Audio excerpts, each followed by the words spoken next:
سلامونه ګرانو کتونکو، امید دی چې ښه به یئ. ګرانو کتونکو، مسایل ډېر زیات دي او هم د دغه مسایلو په پس منظر کې پیش منظر کې په پاکستان کې خاص کر په خیبر پښتونخوا کې په پنجاب کې سیاسي کشیدګي چې ده هغه هم عروج ته رسېدلې ده او د هغې سره چې د سیاسي سرګرمیانې هغه هم په عروج باندې دي. که موږ د پېښور خبره کوو، د خیبر پښتونخوا خبره کوو، سکیورټي حالات ټیک نه دي. په تېره یوه هفته کې تقریبا په پولیس باندې 6 حملې شوي دي او بیا پر دې عمل کې چې دی د فورسز چې څومره کاروایانې کړي دي، خاص کر په وزیرستان کې تقریبا 1 درجن مطلوب دي چې ورته ترهګر وایي، حملاور چې دي هغه وژلی شوي دي. بل طرف ته که موږ ګورو نو د پېښور یونیورسټۍ کې دا 6مه ورځ ده چې هلته کې احتجاج جاري دی. د هغه بعضې واقعاتو په ضد باندې اډمنسټریشن چې کوم دی هغه بې بسه دی. نه صرف دا چې استادان په هړتال باندې دي، بلکې مختلف طلبا تنظیمونه چې دي هغې هم په سټرایک باندې دي.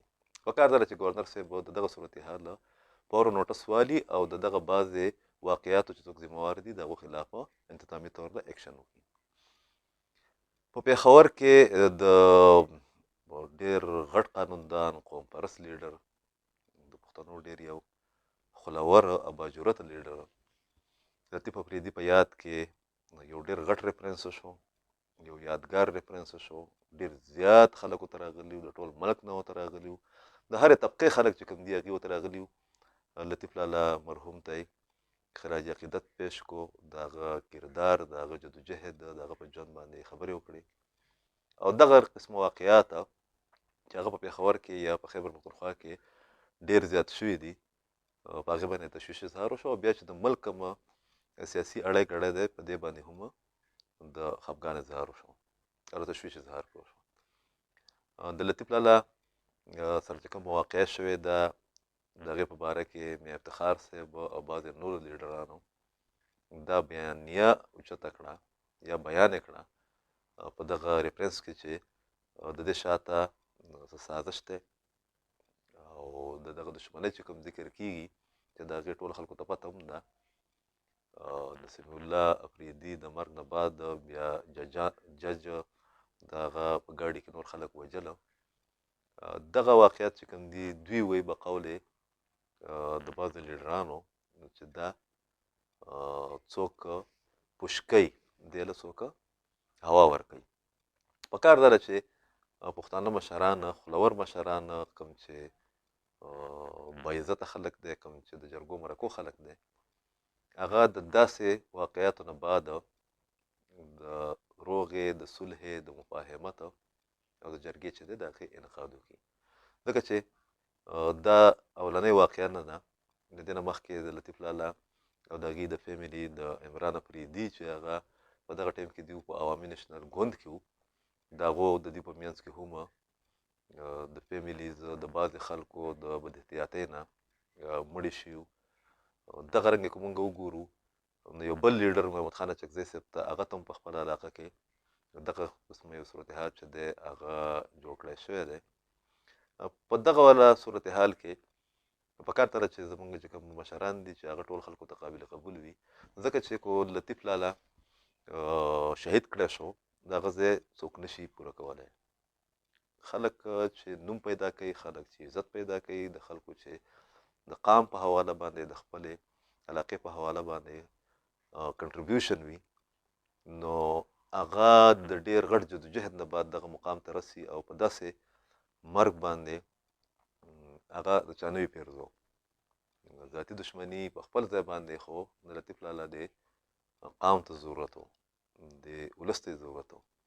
بیا په های کورټ بار کې دغه سکیورټي لیب وګورئ، لیبس وګورئ چې هلته کې هغه وویشتلی شو او د هغې نه بعد تاسو به نور واقعات چې کوم کتلي، پروفیسر شبیر هغه د خپل ګارډ له لاسه چې دی هغه وویشتی شو.